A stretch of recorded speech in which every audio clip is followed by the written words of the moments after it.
this video, I'm going to provide clear evidence of fraudulent vote injection in the 2020 presidential election in Pennsylvania. But, before we look at the evidence, let's first take a look at the vote tallying and election night reporting systems used in Pennsylvania as reported in University of Pittsburgh Blue Ribbon Commission study on Pennsylvania's election security. As noted here, after the polls close, the voting machines are closed using personal electronic ballot devices or PEBs. Then precinct results are printed. Summary results are gathered in flashcards and then physically transported to regional centers. Software then reads the results, which are then sent to the county tabulation center by modem landline. The software at each regional center analyzes the PEBs to obtain the official tabulation of votes, supplemented by analysis of the flashcards, if necessary. After this process, election night reporting occurs when the unofficial results are posted to a public-facing web portal. As noted in this page, Carnegie Mellon University researchers identified that the PEBs themselves could be compromised by attacking PEBs in the election division before PEBs are delivered to polling places by gaining access to the PEB writer and modifying PEBs. As noted on this page, there are multiple potential points of exposure during tallying and election night reporting. Tallying-related risks stem from the transmission of tallying data to centralized locations through either removable media or even direct connections, such as phone calls, modem landlines, local network connections, and the like. Attackers could expose removable media, such as flash drives, memory cartridges, and PEBs, to malware or otherwise compromise them through prior use or in the supply chain. Where data transmissions are made via network, configuration errors in network connections, for example, modems, can expose the process to man-in-the-middle attack vulnerabilities. Such an attack would allow the attacker to listen in on transmissions, intercept data that is specifically targeted as valuable, and capture the data.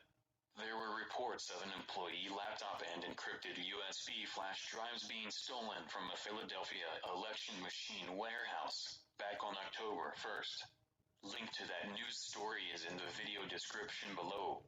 Also, a poll observer in Pennsylvania's Delaware County testified on November 25th that he witnessed a range of election day irregularities, including 47 USB cards that went missing.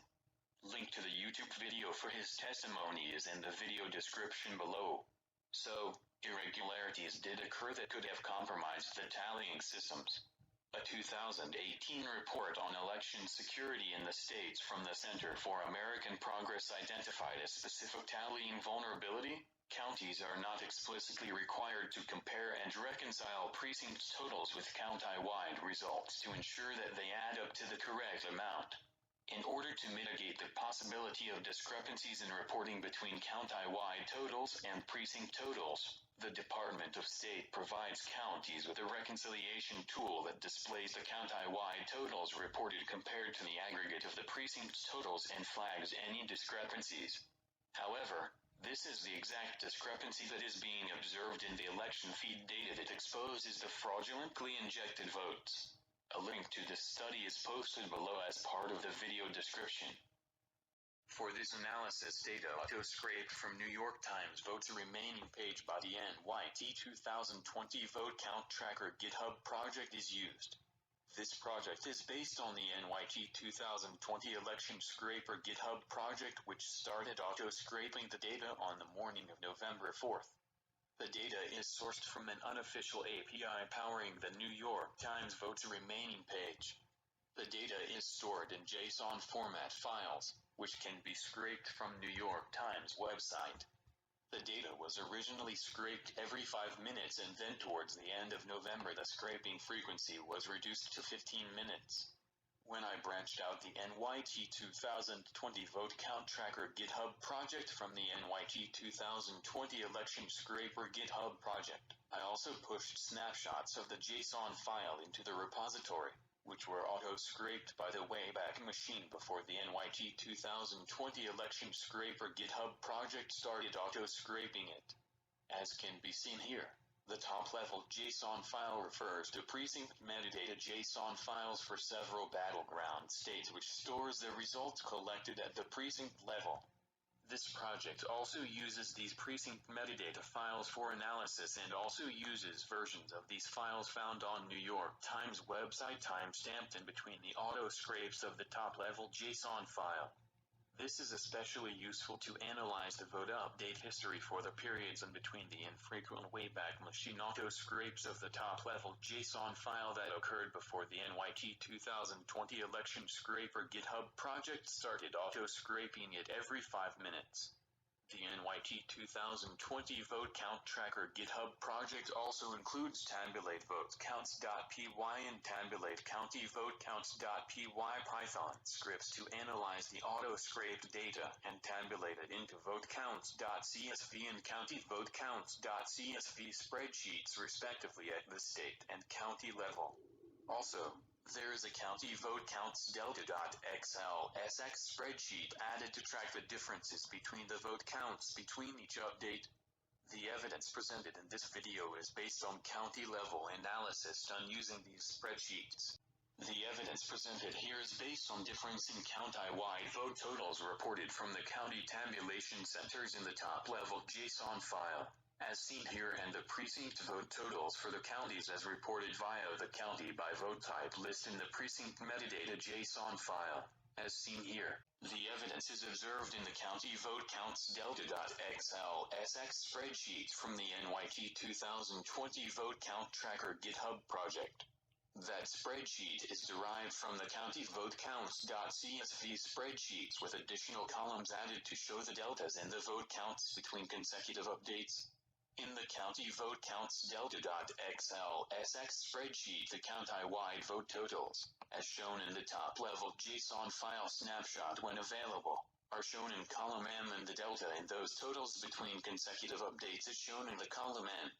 In the same spreadsheet, the precinct vote totals for the counties as reported via the county by vote type list in the precinct metadata JSON file is shown in column S, and the delta in those totals between consecutive updates is shown in the column T.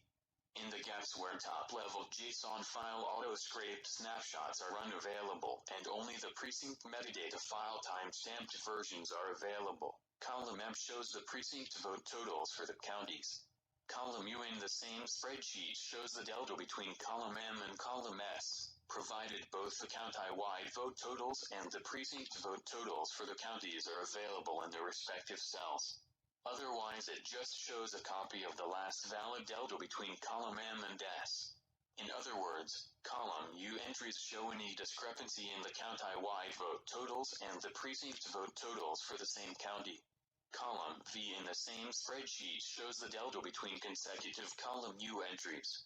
In other words, column V shows any votes added or subtracted from either the county-wide vote totals or the precinct vote totals for the same county, but not in both the vote tallies.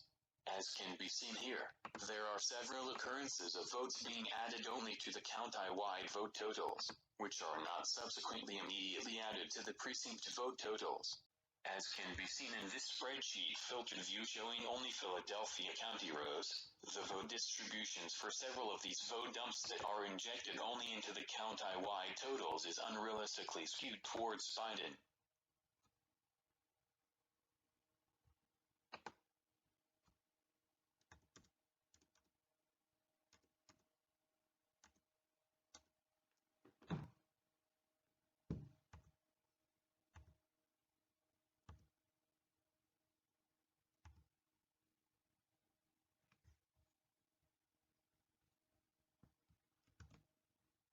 Here, in some of the rows it can be seen that the absentee votes are going down.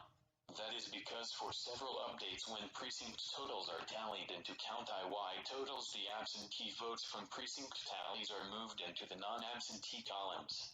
Here also, the absentee votes tallied at the precinct level are unrealistically skewed towards Biden.